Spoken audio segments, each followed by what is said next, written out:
Hello, fans, listeners. It's been a remarkable year, really a remarkable year of Into the Metaverse. We passed 100 episodes with so many incredible guests.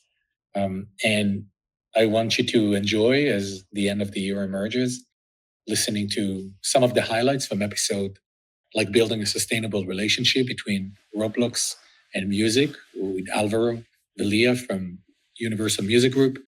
People like Matthew Ball, who is well known in his thought leadership on the metaverse and what it means, where we covered 4 ways in which AI impacts the future of the metaverse. And Cathy Hackl, a current technological convergence point, where we really talked about all the different technologies that are coming together to make the metaverse more plausible and also more exciting.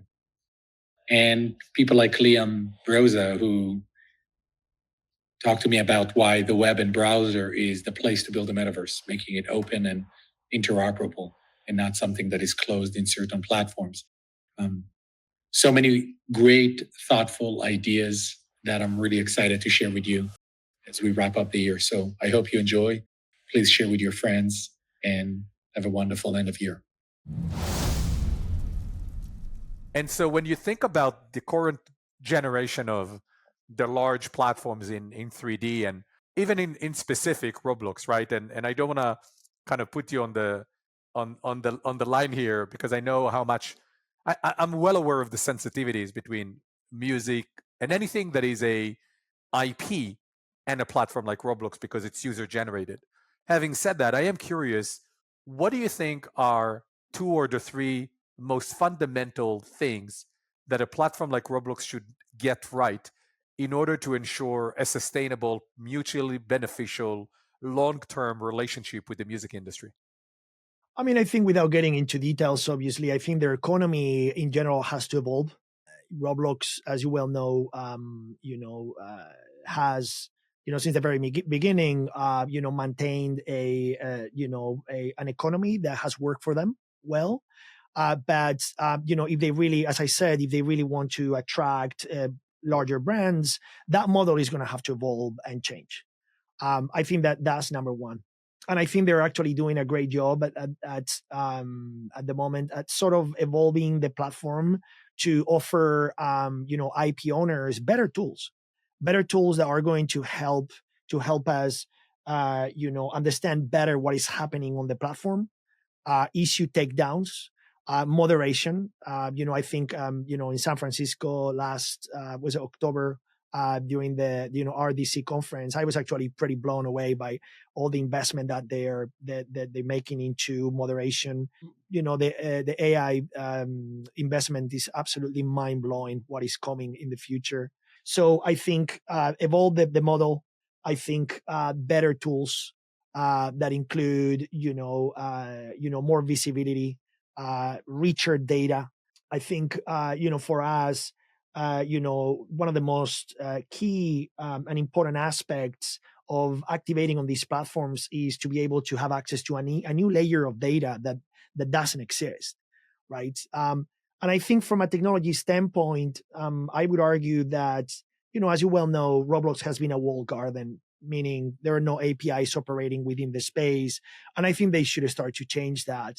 That's going to, allow for more immediacy, is going to allow for brands to integrate better, to offer better experiences, and to frankly make the platform more and more attractive for brands, for large catalogs of all kinds. I would add one more thing on top of this excellent list, excellent wish list.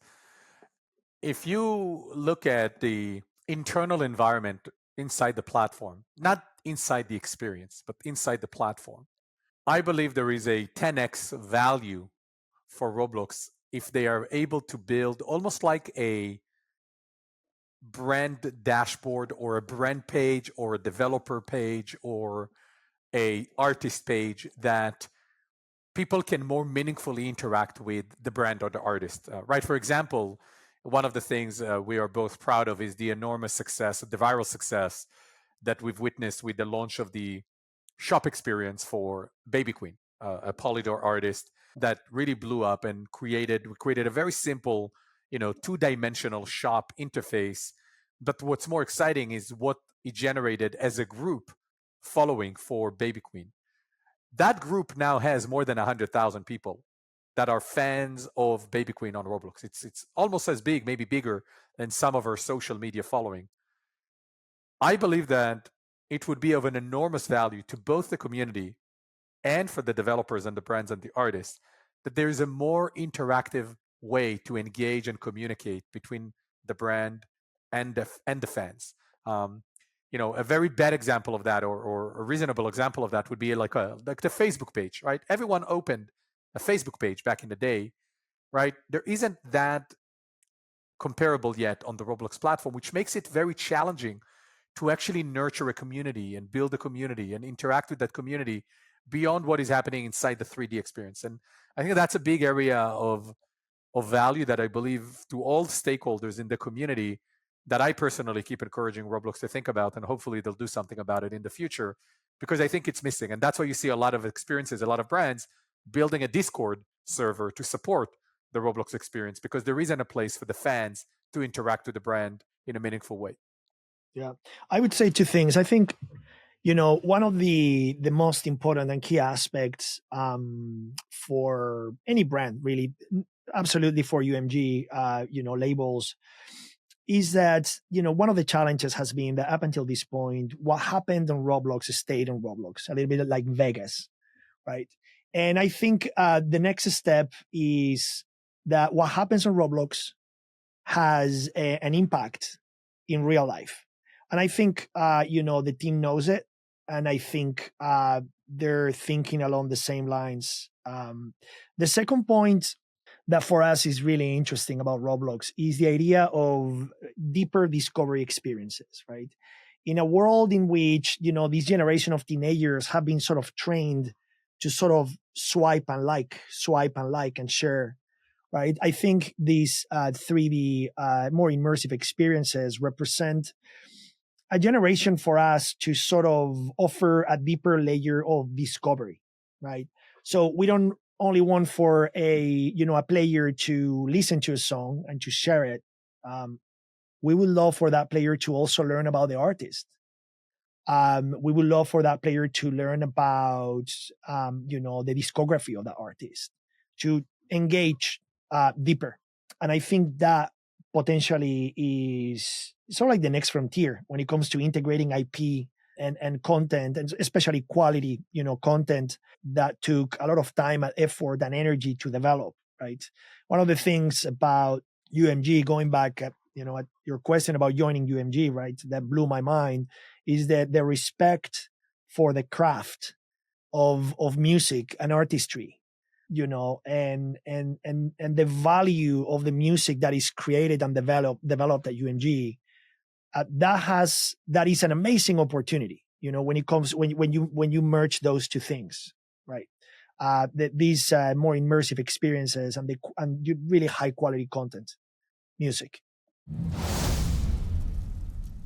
And so in your mind, what is really the fundamental role that you believe AI plays in really accelerating the evolution of a 3D internet and really creating potentially a virtual reality that is indistinguishable from the one we have in real world? Sure. So there are 3 or 4 core ways in which I think we can answer this question. In the book, I detail 6, but we can reduce it a little bit for simplicity. The first is to understand that what we want to develop has technological limitations for which actual physics are the barrier. And by that, I mean, we all talk about, well, what if my Oculus or Quest device, my Vision Pro, were a sixth of the weight, twice the resolution, twice the frame rate, had 10 times the battery life, and felt 5 times more comfortable? There are serious fundamental reasons why it isn't. We talk about latency in a first-person shooter game. It's hard for me to play Fortnite against a friend of mine who's in the UK, let alone Japan.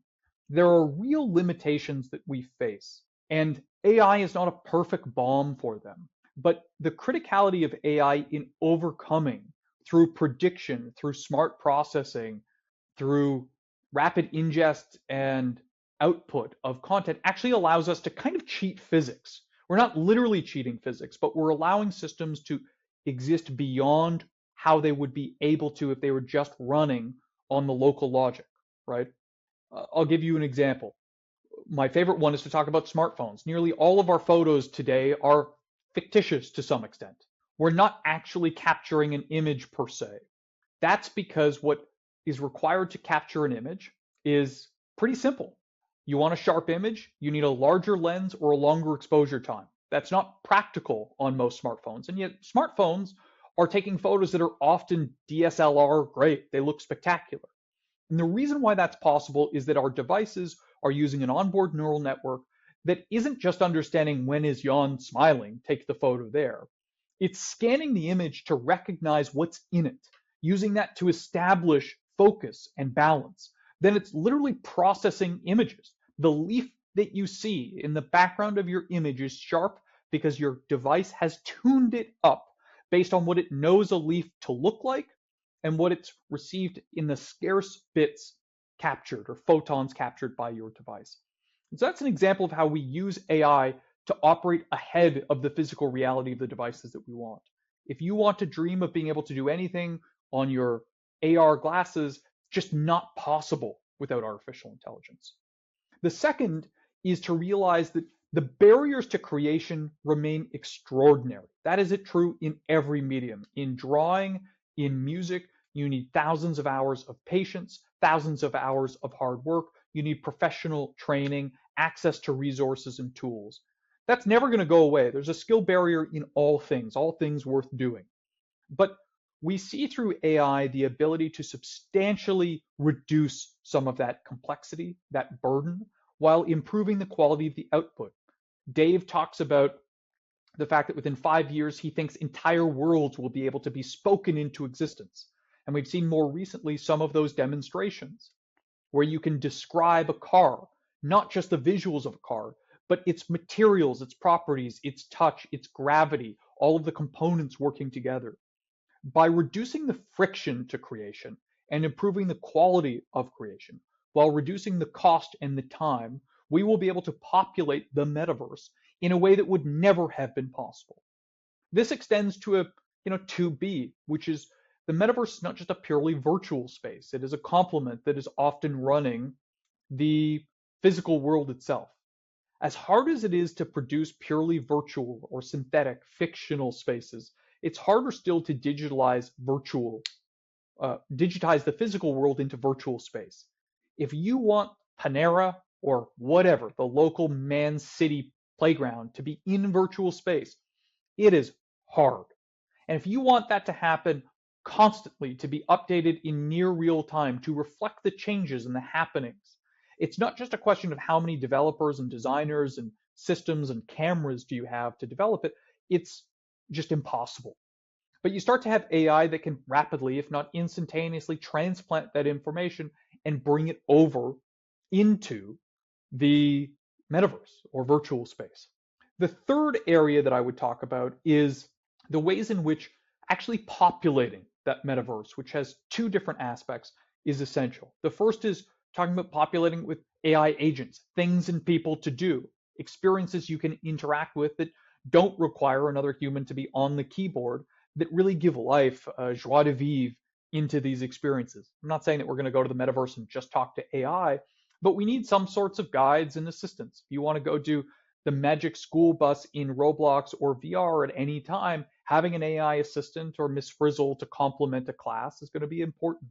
Similarly, when we're talking about the sophistication of digital twins that we imagine, we're talking about virtual systems that are operating entire factories and plants, optimizing vast networks of infrastructure. There are serious constraints to how much a human can and cannot process the relevant information that will be captured in a digital twin. There are further limits to how quickly they can action that information and with which degrees of accuracy. Put more plainly, the digital twins that many envision to have their full impact not only require AI for generation of that digital twin, they require AI for operation of that digital twin to its fullest potential. And then finally, now you've tricked me and I'm going into like all of the different enumerated senses. We talk a lot about interoperability. Interoperability is brutal because it requires standardizing around a few different practices, few different code formats, and more importantly, code conventions. And that's really important, right? What do you program, why, and how? And then, of course, what metadata do you attach? Well, with AI, that's starting to go away. You want to transplant Unity code, which is XYZ, to Unreal, which is XZY. Well, AI starts to do that. Now, that's simple. We're just talking about coordinate remapping. But if I'm giving you something in Blender and it looks like a basketball and you want to put it into Maya, but the basketball doesn't have texture, right, material, and the basketball doesn't have weight, and you want to interoperate that asset or carry that asset over, but you need different physical properties, right? Perhaps, Jan, you've made a game with fantastical basketballs that bounce 3 times as high as they would in the other game.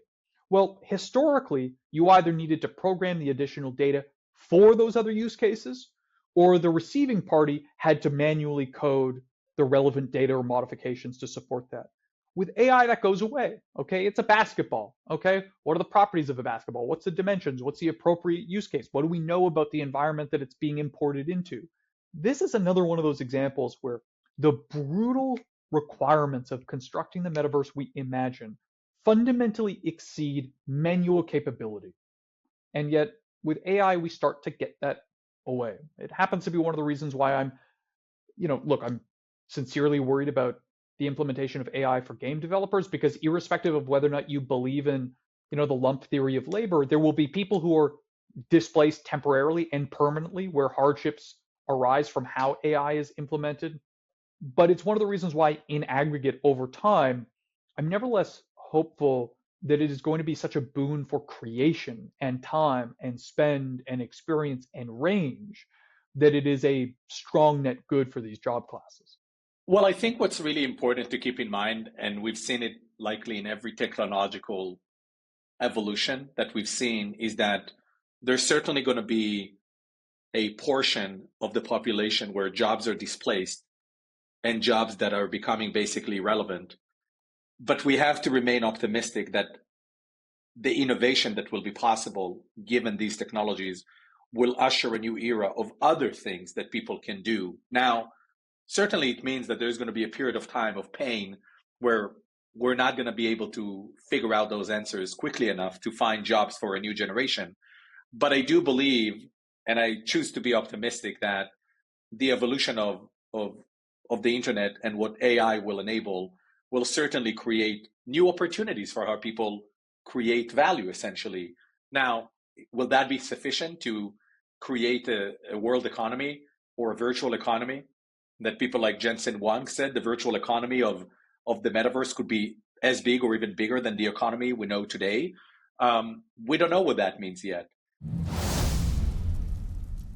I think one of the things that I've noticed about you over the last few years that we know each other is, being able to, quickly and rapidly identify and jump on the wagon of new shifts in computing, technology, etc. I think when we met, you were still very heavily involved in mixed reality and virtual reality, obviously on the back of your work with Magically.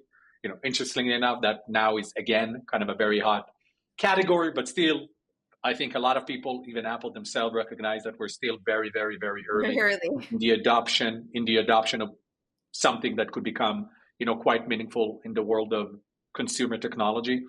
And then we had the hype of the NFTs and the crypto days, and now we have AI. I want to bring it all together and ask the following question. When you think about all of those things in your mind, are they all pushing us in one direction as a inflection point of multiple technologies that ultimately are about shaping the next era of the internet? Or do you think each of those are in their own right, are actually making a fundamental difference, not just on the internet and technology world, but actually transforming everything around us, life, society, business, etc.? So my answer to that is yes and yes. Both yeses, in the sense that you cannot take this moment, especially if we talk about AI, right? Everything that's happening with AI over the last 2 years, year and a half. you cannot take this moment without understanding that what we are facing right now is an inflection point of tech convergence, right? To me, the key word here is convergence. All these technologies accelerating at a rapid pace, kind of coming together. And where does that lead us, right? Where does that take us? So I think it's a combination of that. It's a combination of understanding that throughout history, especially in the technological history, right, there have been these points of convergence. Like when mobile really launched and you had these points of convergence, the Ubers of the world, the Airbnbs of the world, right, they were created. We are at this moment again, early, right, where you have another point of tech convergence and you have an opportunity to build all these amazing new things that will create the Ubers and the Airbnbs of tomorrow. So that's one point. That being said, each one of these different types of technologies is having its own moment. Some were in evolutionary phase for a long time, like AI. Now it's in this revolutionary phase, right? When you look at maybe, spatial web or some of these things, like it's more in evolutionary phase. We haven't hit that revolutionary moment yet, right? It's coming, but it's really early. So I think what I do is I take a step back and I say, how do these all work together? What has led us to this moment where generative AI is really the focus of what a lot of people are thinking about, right, when it comes to tech? But what does it mean right now? What does it mean in the future? What does it mean for the future of all these technologies converging together? So a lot of the work that I've been doing over the last, I would say, 6 to 7 months has been around understanding what comes after mobile computing, right? And that, in my perspective, is spatial computing, which is an evolving 3D centric form of computing that at its core uses AI, computer vision, mixed reality, and other technologies to seamlessly blend virtual experiences and content in someone's physical world. It, in essence, expands computing into the physical world. And by doing that, it changes human to human communication, just like the mobile computing revolution did. And it also changes human computer interaction because you're starting to bring computing into the physical world. It needs to understand the physical world. And technology, that's where this thing gets unlocked. Technology starts to adapt to us, not us adapting to technology, right? My biggest example is we all live through this rectangle. Like, go to Beyonce, Taylor Swift concert, everyone's like this. Like, we're living through this and it is limiting. I look forward to the day when all these technologies converge and we don't have to live through a rectangle. Maybe it's glasses, maybe it's contacts, maybe it's BCI, maybe it's headphones. Hardware is still being resolved, but there's got to be a better way for us to interact with this virtual content that is a daily part of our lives. So yeah, like that's kind of where I'm at in thinking through this. So the answer is yes and yes. I don't think it's either or. Yeah, and look, I think there are so many directions of where it can go. I think where we can be deterministic is in the fact that technology is around us. We're going to access it ever more than ever before. And again, if you look at futuristic films, not just Ready Player One, which is kind of the poster child example of mixed reality, but also if you look at Blade Runner, right? It's like there's always, it's just everywhere. And actually, if anything, it interacts in a very seamless way. You jump from one device to another device. And I don't know how long we're going to live through a rectangle. Maybe we live through a rectangle that connects to everything else and it continues to be the brain of the ecosystem. Maybe not. Maybe it's glasses. Maybe it's brain implants in our ear. Like, who knows, right? But what's certainly true, and I agree with your hypothesis of all of those things are converging. And I think it's beautifully said.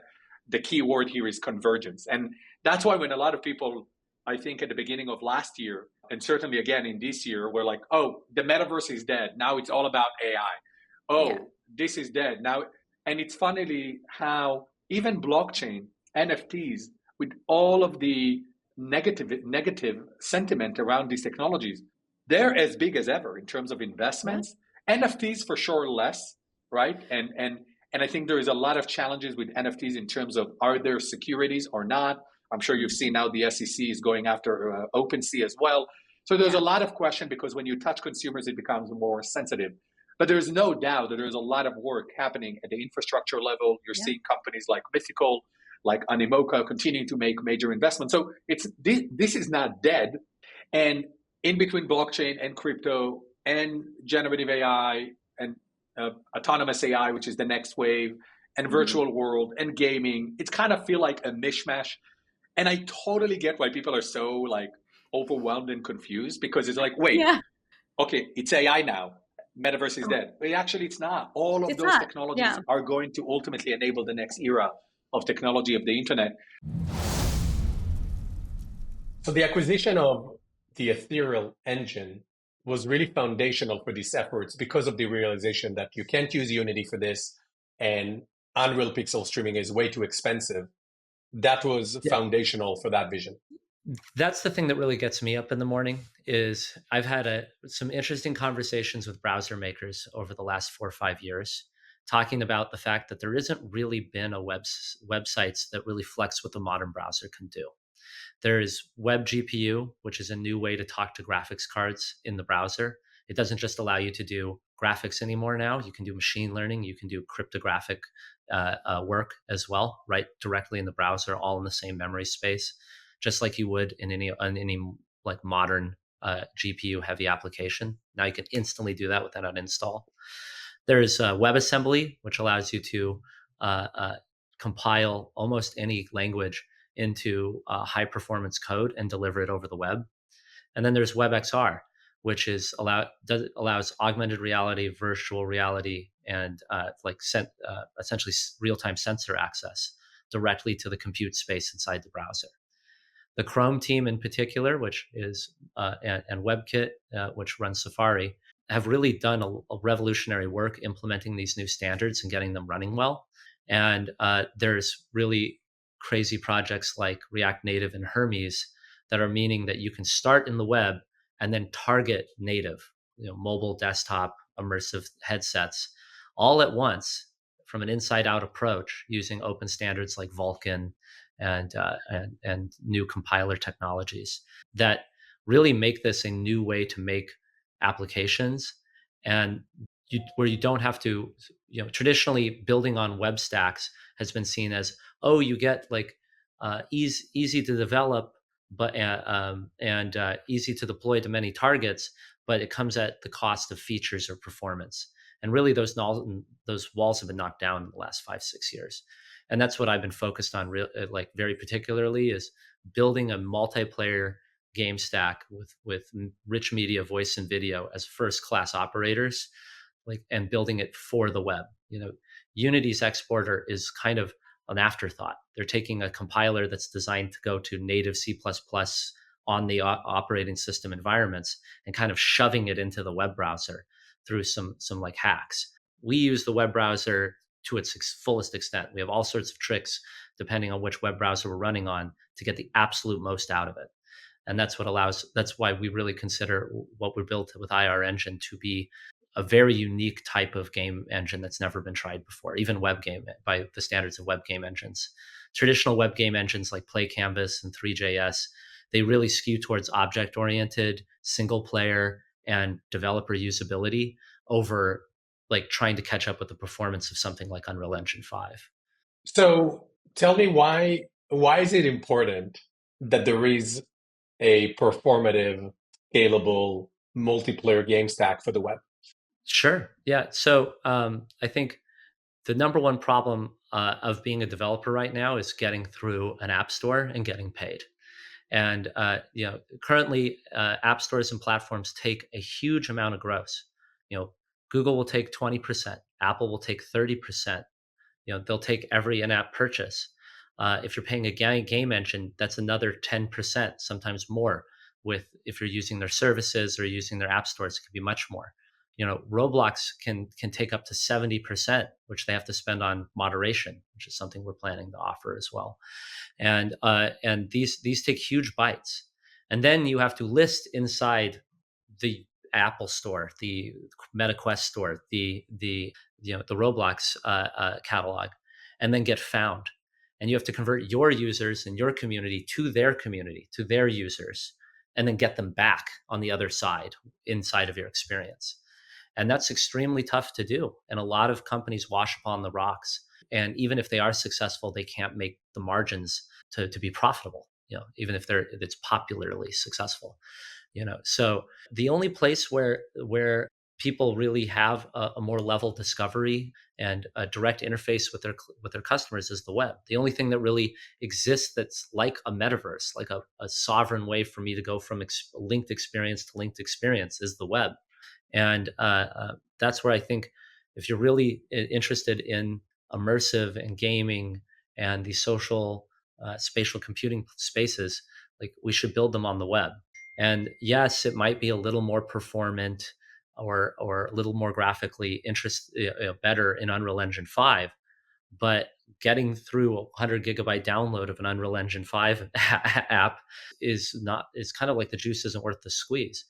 And when it's coming to companies who really want to scale, who really want virality, who really want to be able to share something with a link, the web's where it's at. Like for instance, if I have a user who I haven't seen for five to 10 days, I can text them, I can send them a toast notification, I can send them an email, and all they have to do is click the link and they're back in, right? And then they find something interesting and they can share that link as a text message or any other medium, and it's virally shared with one hop. That's just an offering that I haven't seen any other.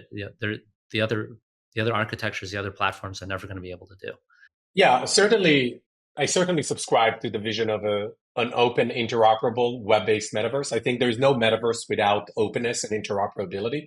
And you're right. I think the web, there's never been a better infrastructure to build something like that than on the web. I mean, this is how the internet operates. It doesn't mean that major platforms that are dominant are not going to be built for a next generation internet, but nonetheless, the better experience for users and the better economy for creators, brands, developers certainly is going to be with a interoperable, open, web-based 3D internet.